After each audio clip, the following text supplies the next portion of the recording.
श्री स्वामी समर्थ. मंगळवेढ्यात जनाबाई नावाची विठ्ठलभक्त स्त्री राहत होती.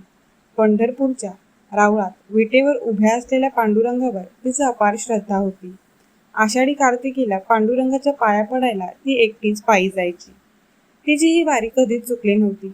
समजत असल्या वयापासून तिची ही वारी चालू होती. गावात स्वामी समर्थ प्रकट झाल्याचे कळल्यावर ती स्वामींच्या दर्शनाला मात्र नित्य जाऊ लागली. शेतकऱ्याच्या झोपडीबाहेर बहरलेल्या पारिजातकाची ओंजळभर फुले घेऊन स्वामींच्या चरणांवर ती ठेवायची. स्वामींची मनोभावे पूजा करायची.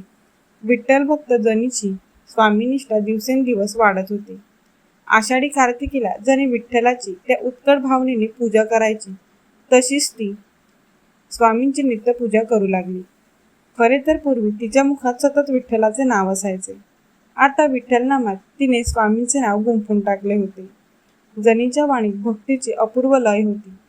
आषाढ वारीची वेळ जवळ आली तेव्हा एका पहाटे ती पारिजातकाची फुले घेऊन स्वामींपाशी गेली.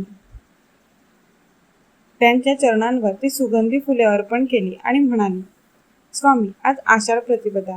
आज मी वारीला प्रस्थान ठेवणार आहे. पांडुरंगाचे दर्शन घेऊन परत येते. पांडुरंगाच्या दर्शनाची ओढ लागली आहे, परंतु स्वामी, तुमच्या नित्य दर्शनाला मी मुकणार. आणि असे म्हणून जनी हमसाहमशी रडू लागली. स्वामींच्या चरणांना आपण काही दिवस मुकणार ह्याचे तिला खूप वाईट वाटत होते. स्वामींनी जनीकडे मोठ्या प्रेमाने पाहिले आणि म्हणाले, जनी, अगं, आम्ही तुझ्याबरोबरच आहोत. कशाला काळजी करतेस? तू जिथे असशील तिथे मी असणार.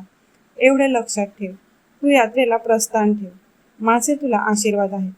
जनी स्वामींच्या पाया पडली तेव्हा स्वामींनी आपल्या हातातली पारिजातकाची फुले जनीवर उधळली. जनी आश्चर्यचकित झाली. तिने स्वामींकडे कृतज्ञतेने पाहिले.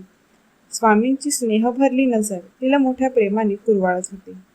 जनी वारीला निघाली आणि स्वामी म्हणाले, जनी, लवकर ये हो, आम्ही तुझ्या इथे वाट पाहत आहोत. येताना प्रसाद घेऊन ये. माझ्या प्राणप्रिय स्वामी भक्तांनो, एक लक्षात ठेवा की आपले आयुष्य आपण भगवंतालाच अर्पण करावे. आपला प्रत्येक श्वास त्याच्या नामात गुंफावा. प्रपंच नेकीने करावा, परंतु वाट मात्र फक्त त्या भगवंताची पाहावी. तुम्हाला सांगते की स्वामी हे भगवंताचे मूर्त रूप आहे. त्यांच्या दर्शनाची मनामध्ये आस धरावी. ध्यानीमनी स्वामी विहरू लागले की अंगाला सुखद स्पर्श करणारा वारा सुद्धा स्वामींचे नाव घेत असल्याचा स्पर्श आहे ह्याची जाणीव मग होऊ लागते. सर्वोत्तम आनंद आपण अनुभवू लागतो.